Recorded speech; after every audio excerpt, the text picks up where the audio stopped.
시어머니를 모시고 사는 어느 주부가 퇴근하고 이제 돌아온 남편하고 식사를 하면서 이렇게 물었습니다. 만약에 시어머니하고 자기가 물에 빠지면 누구를 먼저 구하겠느냐고. 그랬더니 남편이 당연히 어머니를 구해야지. 그렇게 이제 얘기를 합니다. 좀 기분이 좀 안 좋았지만 뭐 어쩔 수 없이 그렇게 대답했거니 하고 이제 넘어갔는데, 그리고 이제 그 다음날 남편이 퇴근하고 돌아오는데 밥을 먹는데 이렇게 얘기를 하는 거예요. 그러면 우리 아들하고 나하고 물에 빠지면 누구를 먼저 구하겠느냐고. 그랬더니 이거 당연히 아들하고 구해야지. 그렇게 얘기를 했다는 거예요. 대답을. 그래, 이 얘기를 듣고도 이 주부가 또 그러려니 하고 있는데 갔는데, 이게 이제 혼자서 가만히 있을 때 보면 그 생각이 나는 거예요. 어머니를 먼저 구해야지. 아들을 먼저 구해야지. 그러니까 이 주부가 섭섭병이 생긴 거예요. 그런데 이 생각이 이제 지워지지 않고 잊을만 하면 생각이 나고 그러면서 우울증이 온 거예요, 이게. 그래가지고 견디다 못해가지고 병원에 이제 의사 선생님은 상담을 하러 간 거예요. 그래가지고 의사 선생님에게 있었던 얘기를 자초지종을 얘기한 거예요. 그래 고민이 된다고. 그랬더니 이 의사 선생님이 참 한심한 듯이 쳐다보면서 쓸데없는 걱정 말고 수영이나 배우소. 그랬다는 거예요. 수영이나. 그 어디 누가 빠지든 수영을 할 줄 알면 헤엄쳐 나올 것 아니냐 그 말이죠. 그런 얘기를 했다는 거예요. 이제 우스갯소리입니다. 우스갯소리. 우스갯소리인데 오늘 본문은 예수님이 어떤 일을 하실 때, 예수님이 일을 하실 때, 예수님이 누군가를 만나고 어떤 일들을 하실 때 어떻게 하셨는가를 알 수 있는 내용이거든요. 그게 무슨 말이냐면 예수님은 이 땅에 사시는 동안에, 오늘 이 얘기가 지금 핵심입니다. 예수님은 이 땅에 사시는 동안에 중요한 일에 집중하셨다는 거예요. 뭐 하셨다고요? 중요한 일에 뭐 했다고요? 집중했다고. 집중. 자, 본문 15절을 다 같이 합독합니다. 시작. 예수께서 대답하여 이르시되 이제 허락하라.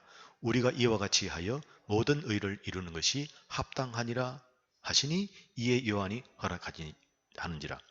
오늘 본문은 이제 예수님이 공적인 이제 당신의 이 이제 사역을 하시기 전에 세례 요한은 이제 친족이거든요. 사촌 동생인데 세례 요한에게 이제 세례를 이제 받으시는 장면이에요. 근데 어느 날 예수님이 이제 세례 요한이 세례를 베푼다는 얘기를 듣고 예수님이 세례 요한에게 세례를 받으러 가신 거예요.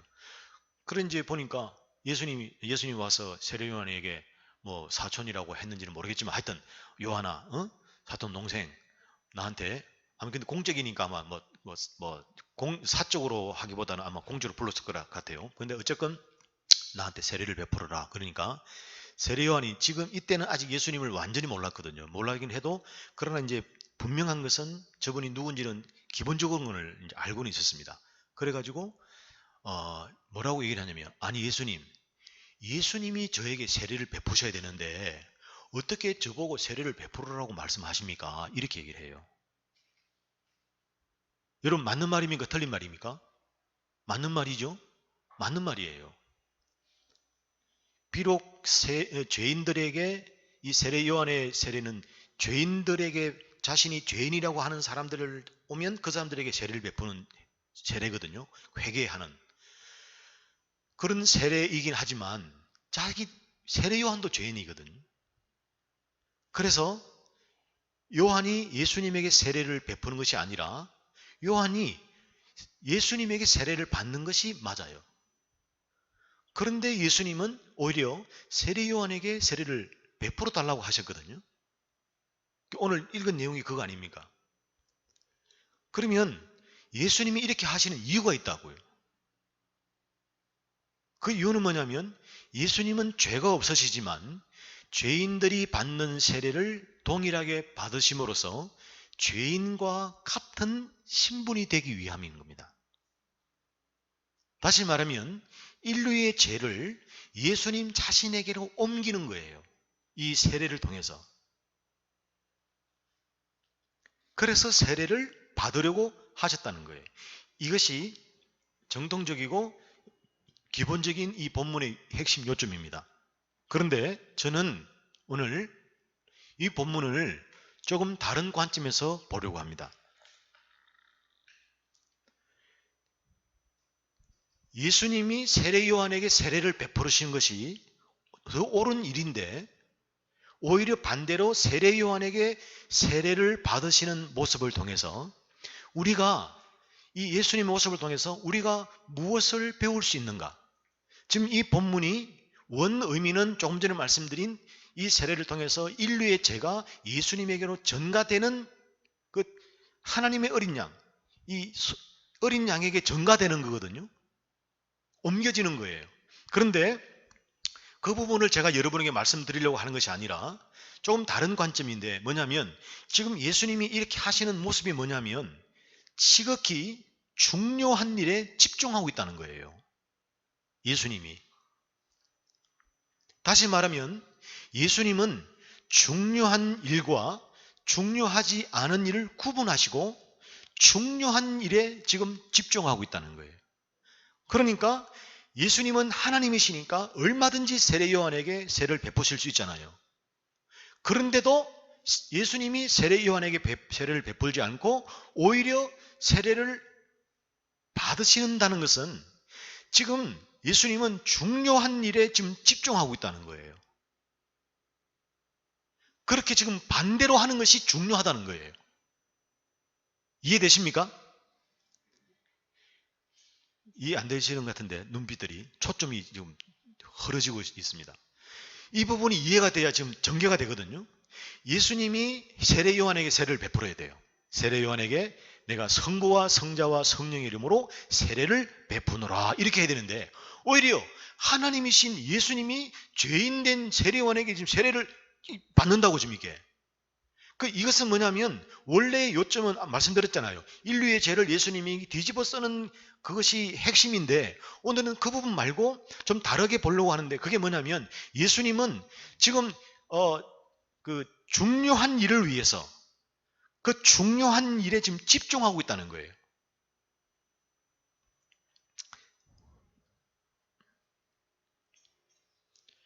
집중이란 말은 한 가지 일에 모든 힘을 쏟아 붓는다는 뜻입니다. 그러니까 예수님은 하나님으로서 세례 요한에게 세례를 베푸실 뿐이지만 오히려 세례를 역으로 사실은 세례를 받지 않으셔야 될 분이 세례를 받는 이 일에 지금 집중을 하고 계시다는 거예요. 히브리서 2장 17절에 그러므로 그가 범사의 형제들과 같이 되심이 마땅하도다. 이해되시죠 지금? 제 얘기가 지금 맞고 있는 거죠? 이는 하나님의 일에 자비하고 신실한 대제사장이 되어 백성의 죄를 어떻게 한다고? 속량이 뭡니까? 예수님이 죄를 싹 가져가는 거예요. 대신 예수님이 대가를 지불하는 거예요. 대가를 지불하고 인류의 죄를 예수님이 뒤집어 쓴다 그 말이에요. 그러니까 지금 예수님은 죄가 없는 분이시지만 모든 일에 죄인들과 같이 되셔서 죄인들의 죄를 속량하고 있는 일에 지금 집중하고 있다는 거예요. 집중하고 있다.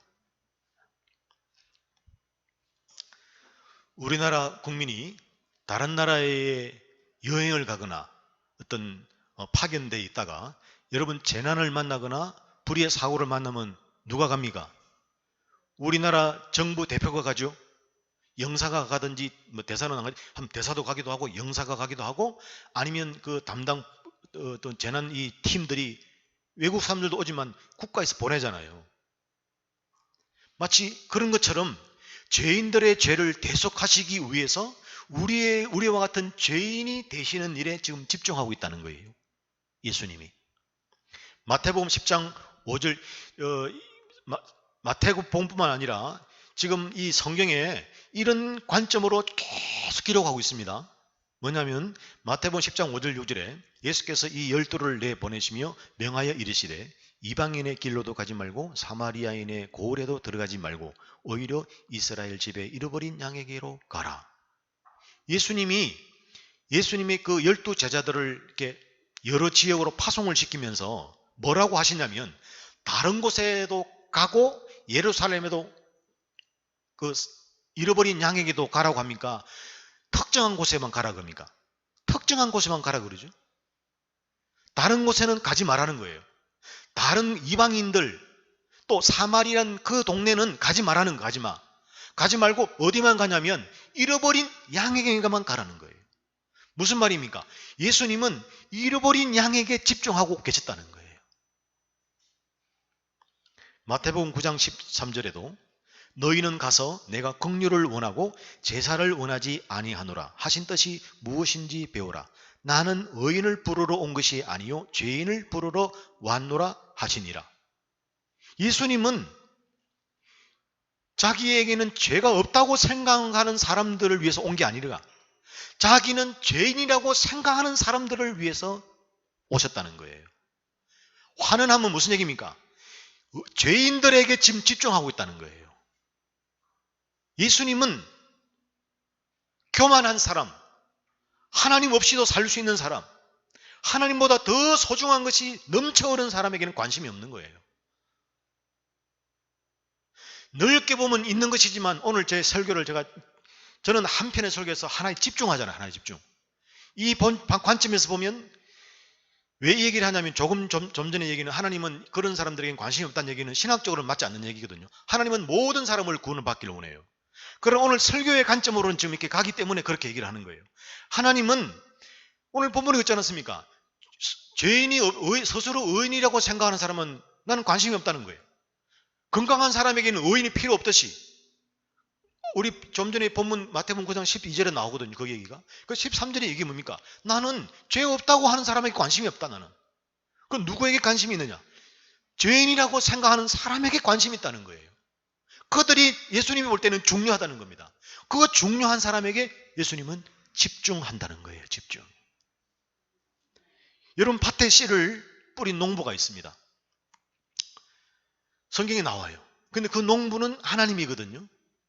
그러니까 하나님이 밭에 씨를 뿌렸어요.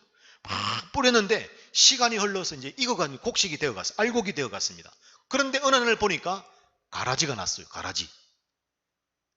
그러니까 종들이 그것을 보고 주인이신 하나님에게 밭의 상황을 얘기한 거예요. 논의 상황을 딱 얘기하면서 뭐라고 얘기했냐면 주인이여 가라지를 뽑을까요? 그랬어요. 여러분 뽑아야 됩니까? 안 뽑아야 됩니까? 뽑아야죠. 우리의 이 실질적인 작물에서는 가라지를 뽑아야 되잖아요. 피를 뽑아야 돼요. 그런데 주인이신 하나님이 뭐라고 하냐면 뽑지 마라. 뽑지 말라는 거예요. 그냥 관둬라. 원에 보면은 관심을 두지 마라 그랬어요. 왜냐하면 가라지 뽑다가 알곡까지 뽑을까? 김영순도님. 가라지 뽑다가 알곡까지 뽑을까 하노라. 이게 무슨 얘기입니까? 가라지가 중요한 게 아니라 알곡이 중요하다는 거예요. 그러니까 예수님은 지금 중요한 일에 집중하고 있다는 거예요. 하나님이 불신자를 무관심한 게 아니라 중요한 것은 알곡이라는 거, 알곡. 예정된 자, 예수를 믿기로 작정된 자들이 있다는 거예요. 전도가 왜 어렵냐? 자기가 하려고 하니까, 예수를 자기가 믿게 하려고 하니까 힘든 거예요. 전도는 찾는 겁니다. 찾는 거. 두드려서 익은 사람을 찾는 게 전도예요. 아직 안 익은 것을 자꾸 삶으려고 그러니까 힘이 드는 거야. 오늘 보십시오. 지금 얘기가 가라지를 뽑지 마라. 왜? 가라지 때문에 알곡을 다친다는 거예요. 다시 말하면 예수님은 중요한 것에 집중하고 있다는 것입니다. 그러므로 우리 예수님은 중요한 일에 집중하면서 사역하신 줄로 믿습니다. 자, 이제 제가 이 부분을 좀 여러분에게 이 부분 때문에 오늘 이 본문들을 이렇게 보는 거예요, 제가. 무슨 얘기냐면, 안타깝게도 중요한 일에 집중하지 못하고 중요하지 않은 일에 집중하는 사람들이 있어요. 예배 시간에는 자야 됩니까? 눈을 떠야 됩니까? 예배 시간에는 자야죠. 얼마나 잠자기 좋습니까? 피곤할 때. 예배 시간이 사실 잠자기 좋거든요. 이게 온도가 시원하고 겨울에는 따뜻하고 조용하고. 조용하지는 않네. 말을 세게 하니까. 말하자면, 그러니까 무슨 얘기냐면, 오늘 예수님의 이 생애는 중요한 일에 집중하셨는데, 우리가 보면 말이죠. 저도 그렇지만, 중요한 일에는 집중하지 못하고, 중요하지 않은 일, 다시 말하면, 쓸데없는 일에 집중할 때가 있다, 그 말이에요. 여러분, 수집가들이 있죠? 수집가들. 여러 수집가들이 있는데, 수집가들 중에는 이런 사람들이 있습니다. 귀한 것으로 알고 수집하는 사람이 있어요. 일반인들을 잘 모르는 전문가들. 그래가지고 이런 사람들은 이 강가에 돌을 보더라도 예사롭게 보지 않잖아요. 또 산을 다니면서도 난 같은 것도 귀한 난을 발견하잖아요. 저 같은 사람은 백날 지나 천날 없어도 못 봅니다. 저는 그냥 저기 부춘지 난인지 구분 못합니다. 그런데 전문가들은 보거든요. 그럼 딱 찾아내잖아요. 그런가 하면 남들이 이 쓰다가 버린 물건들을 그것을 가지고 재활용해서 귀한 예술품을 만든 사람도 있죠. 이런 것들은 정말 중요한 일이고 귀한 일이에요. 귀한 일에 집중하는 거예요. 그런데 어떤 사람은 잘 들어보세요. 쓸모 있는 것도 시간이 흘러서 못 쓰게 하는 사람이 있어.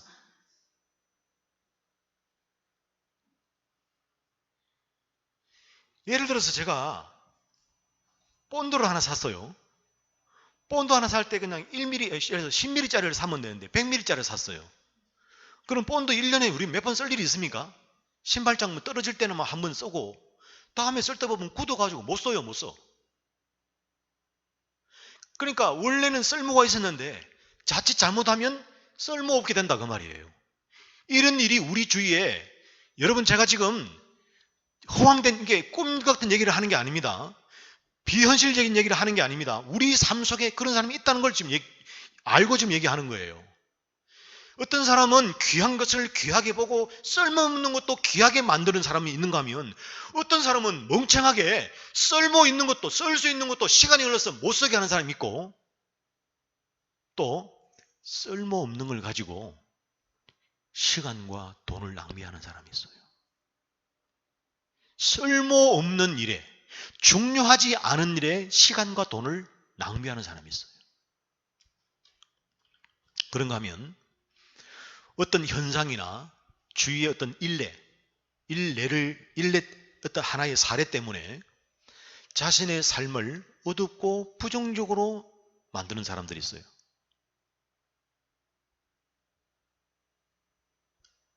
그러니까 무슨 얘기냐면, 원래는 중요한 건데 누구 때문에, 어떤 사람 때문에 안 좋게 본 거예요. 이게 안 좋은 사례를 본 거예요. 그 사례를 가지고 자기도 그냥 체념해버리는 거예요. 이것도 인생을 허비하는 겁니다. 중요한 것을 중요하게 보지 못하는 거예요. 그러니까 가치도 없고 중요하지 않은 일에 쓸데없는 시간과 돈을 허비한다는 거예요. 여러분, 이런 말이 있습니다. 하찮은 것을 쏘면 하찮은 것을 거두고 귀한 것을 쏘면 귀한 것을 거둔다는 거예요. 사냥꾼이 토끼를 향해 쏘면 토끼를 잡고 호랑이를 쏘면 호랑이를 잡는 거예요. 어떤 사람은 귀한 것을 쏘고 어떤 사람은 귀하지 않은 것을 자꾸 쏴요.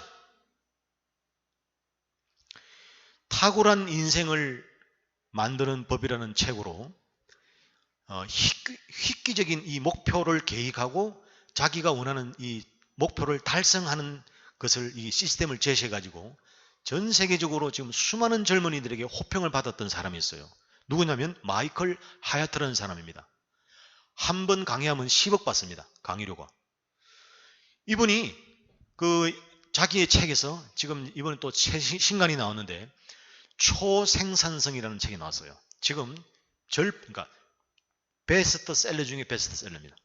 그런데 이 사람이 탁월한 인생을 만드는 법이라는 책에서 이렇게 말합니다. 조금 긴데 여러분 참고하고 좀 들으십시오. 우리는 하루에도 수백 통씩 오가는 메일, 쉴 틈 없이 오는 메시지와 알람, 끝없이 이어지는 잡무와 갑작스러운 돌발 상황에 대처하느라 시간과 주의력을 소모한다. 이렇게 낭비되는 시간과 주의력은 개인과 조직, 심지어 국가에게까지 엄청난 타격을 입힌다. 직장인이 평균 하루에 잃어버리는 시간은 3시간에서 6시간, 1년에 750에서 1500시간을 잃어버리는 셈이다. 이것을 돈으로 따지면 연간 1조 달러에 육박한다. 연간 시간적으로 개인이 낭비하는 시간을 모으고 하면 국가적으로는 연 1조를 낭비한다는 거예요. 시간과 주의력 낭비, 그로 인한 생산성 저하는 악순환의 굴레처럼 빠져나오기 어렵다. 여러분 잘 들어보세요. 시간 낭비, 주의력 낭비, 집중력 낭비는 그로 인한 생산성 저하는 어떤 악순환의 굴레처럼 돌아간다는 거예요. 이게. 우리는 중요하고 가치 있는 일을 해야 할 시간에 가치가 떨어지고 중요하지 않은 일을 하느라 중요한 것을 잃는다는 거예요. 쓸데없는 일에 에너지를 썼기 때문에 진작 중요한 일을 할 때는 에너지가 없다는 거예요. 또한 다른 사람들과 경쟁에서 뒤처질까봐 불안감과 스트레스에 눌려 건강, 인간관계와 같은 가치 있는 중요한 일마저 자신도 모르게 포기한다. 인생에서 중요한 것들을 중요하지 않은 일 때문에 맛교환하는 불행한 일이 생기는 것이다. 한 개인의 관점에서 바라보면 생산성 저하의 타격은 이처럼 빠져나오기 어려운 불행한 인생으로 이어진다. 한 번 사는 인생을 불행한 인생으로 살게 되는 것이다. 그러면서 질문합니다. 한 번뿐인 인생을 유익한 인생으로 만들 것인가? 아니면 무가치한 일에 매몰되어 불행한 인생을 살 것인가? 이렇게 얘기를 해요. 제가 요약을 한 겁니다. 이게 무슨 말이냐면 중요한 일에 집중하라는 거예요. 중요한 일에 집중하는 인생이 영향력 있는 인생이 된다는 거예요. 제가 오늘 아침에 본 기사인데요. 미국 중앙일보에 이 기사 나왔습니다. 미국 둘로서에 사는 김애연 학생이 사진 올려보세요. 미국 아이비리그의 전액 장학생으로 합격 통지를 받은 기사가 나왔어요. 오늘 아침에 본 겁니다. 제가. 한국인인데 미국에 이민을 간 거예요. 이게 특이한 게 뭐냐면 이 초등학교 2학년, 우리 한국대로 하면 초등학교 2학년 때부터 정규 학교를 다니지 않고 홈스쿨링을 했어요. 미국에는 홈스쿨링도 정규로 인정하거든요. 했는데 왜 홈스쿨링을 했냐면 그 옆에 있는 엄마가 이 김애연이가 주의력이 없는 거예요. 이게 너무 산만한 거예요. 공부하기 전에 준비가 1시간이야. 씻고 막 책상 정리하고 딱 앉으면 엉뚱한 거라는 거예요. 공부가 안 되는 공부가. 여러분 제가 딱 그랬거든요. 맨날 놀다가 어머니가 공부하라 그러면 공부하기 전에 책상 준비가 1시간이에요. 그리고 이제 앉으면 첫째가 뭐냐면 뭘 해야 될지 몰랐잖아. 무슨 공부를 어떻게 해야 될지. 공부 잘하는 아이들은 자기가 해야 될 분량에서 무엇을 어떻게 해야 될까 이게 나오거든요. 이거 실험에도 나왔잖아요. 비타민인가 그게. 하여튼 무슨 아나운서가 서울대하고 예전에도 한번 보여드렸잖아요. 공부 인류대학 다니는 애들하고 삼류대학 아이들하고 차이가 뭐냐면 인류대학 아이들은 어떤 문제가 주어지면 그 문제를 이렇게 통찰을 한다는 거예요. 이게. 어디서 어떻게부터 무엇을 먼저 해야 될지를 딱 본다는 거예요. 근데 삼류 아이들은 문제를 주면 그 문제만 딱 본다는 거예요. 그러니까 보는 관점이 다르기 때문에 이제 다른데, 그러니까 이 아이가 그렇다는 거예요. 이 김애연이가. 주의가 너무 산만하고 낮에 학교 갔다 오면 잠자고 밤에는 밤을 샌다는 거예요. 아침에 못 일어나. 그러니까 이제 그럼 자꾸 학교도 못 가게 되고, 그래서 집에서 공부하기로 했다는 거예요. 그러면서 이제 이분이 뭐 산수도 가르치고 했는데, 그러다가 이제 공부를 강조한 게 아니었고, 이 아이의 가지고 있는, 이 아이가 가지고 있는 탤런트가 뭘까? 그걸 찾았는데 뭐냐면 동물을 좋아한다는 거예요. 그래가지고 17살 때 그 지역에 있는 펫랜드라는 회사에 아르바이트로 들어갔어요. 그래가지고 제일 그 힘든 일부터 지저분한 일. 그래가지고 이 애가 뭐라고 했냐면, 내 인생이 17살 때입니다. 내 인생이 똥차를 모는 인생 같았다. 그렇게 얘기를 했어요. 17살 때 동물병원에 동물원 가가지고 동물 똥 치우고 사료주고, 그리고 지금 어른들한테 무시를 당하고, 그리고 또 세일즈를 시켰대요. 세일즈를, 이 광고하는 거를 밖에 나가서 해보라는 거예요. 그러니까 막 부끄럽고 이런 거를 무시를 당하고, 여러분 영업하면요 엄청 여러분 자존심 상합니다. 막 그런 걸 다 경험한 거예요, 얘가. 그러면서 이제 1년에 한 번씩 그 펫 관련 올림픽 같은 거 있잖아요. 올림픽이 아니고 뭐지? 있잖아요. 전문 뭐 하는 거. 거기에 이제 데려가가지고 동물들 이제 뭐 관련된 것을 보게 하고, 또 지역 박람회, 동물원, 수의원 다니면서 이 아이에게 많은 것을 이제 경험한 거예요. 그러니까 왜냐하면 학교 생활을 못하니까 친구가 없어지고 그러면 사회성이 떨어질까봐 그렇게 한 거예요. 그리고 아이가 동물을 하고 이제 좋아하고 이제 수의학을 하려고 하니까. 그래가지고 이제 했는데, 이 아이가 열심히 하긴 했는데 이제 너무 어린 나이에 험한 일을 당하니까, 뭐 돈 문제, 왜냐면 미국 같은 경우는 자기가 일을 하면 전부 부모로부터 절대 지원을 못 받거든요. 그리고 20세 이상 되면 지원을 못 받아, 지원을. 그게 문화가 되어 있어요. 그러니까 얘가 우울증까지 왔어요. 그런데 이 아이가 뭐냐면 5기로 버텼다는 거예요. 5기로. 그러면서 이제 전문대에 간 거예요. 전문대. 우리 처음에 2년제, 3년제 가가지고 수의학을 공부하다가, 어차피 내가 이 수의학을 하려고 그러면 이런 학교보다는 정말 수준 있는 학교를 가야겠다 생각하고, 수의학, 자기가 관련된 전공하려는 그 학과와 관련된 것을 집에서 공부를 하기 시작한 거예요. 했는데, 그러면서 실제로 경험하고, 그래가지고 결국 어디에 합격했냐면 미국 명문대학, 미국 아이비리그 중에 하나인 코넬 대학이라는 곳에, 코넬 대학이라는 곳이 명문대입니다. 그곳에 4년 전액 장학생, 그리고 입학도 하기 전에 89,000달러, 우리나라 돈으로 1억의 장학금도 받고, 그래가지고 지금 이 유서에 나온 거예요. 그런데 물었어요. 합격 비밀이 뭐냐, 비결이 뭐냐 하는 질문에 이렇게, 저는 성적보다 학교에서 내가 하려고 하는 일에 얼마나 열정과 집중력을 가졌는가를 봤다는 거예요. 학생을 선발하는데 성적만 보는 게 아니라 그 말이에요. 이 아이가 앞으로 우리 대학에서 공부를 하면 어떤 인물이 될 것인가, 장래를 보고 미래를 보고 투자를 한 거예요. 그러니까 4년 동안 정액 장학금, 그리고 입학도 하기 전에 89,000달러라는 장학금을 줘가면서 다른 데 가지 마라 그지, 다른 대학 가지 마라 그 말이에요. 그래가지고 이 오늘 아침 뉴스에 나왔어요. 김애연 학생. 그리고 16살 때부터 방학 때 되면 해외 남미로 선교 다니고, 그리고 뉴욕 쪽에 빈민 지역에 가지고 홈리스들을 음식 주는 것을 섬기게 하고, 그리고 그들이 그것도 빨래온 거, 큰 냄새 나는 거, 그거를 씻게 하고, 엄마가 그걸 시켰다는 거예요, 그거를. 그게 전부 에세이에, 미국은 대학 가려면 자기 에세이라 그래가지고 자기가 대학 오기 전에 뭘 한 거를 이렇게 기록하는 게 있거든요. 그거 전체를 보고, 야, 이 애는 우리가 학교에 데려가야 되겠다 하고 데려간 거예요.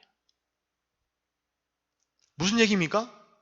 그만큼 중요한 일에 집중하는 것이 소중하다는 거예요. 여러분, 위에서 떨어지는 그 작은 물방울에 의해서 바위에 구멍이 나잖아요. 구멍이. 그게 무엇입니까? 물의 집중력이라는 거예요.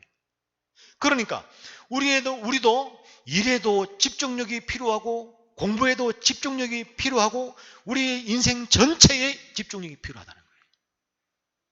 그러므로 오늘 예수님의 삶의 모습을 통해서 중요한 일에 집중하는 여러분이 되기를 주님의 이름으로 축복합니다. 이 말은 반대로 하면 쓸데없는 일에 집중하지 말라는 거예요. 쓸모없는 일, 가치 없는 일, 자기 만족에 지나지 않는 일에, 자기 만족은 좋은 것이죠.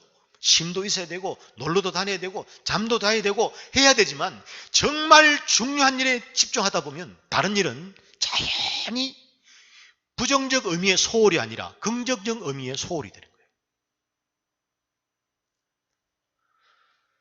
말씀을 정리하겠습니다. 오늘 본문은 다시 말씀드립니다. 오늘 본문의 핵심은 이게 아니에요. 예수님이 인류의 죄를 뒤집어 쓰는 어린 하나님의 죄 있는 어린 양이 속죄 양이 되는 그게 더 핵심인데 오늘 필요에 따라서 제가 오늘 설교라는 관점에서 여러분에게 집중력이 중요하다는 것을 말씀드리는 거예요.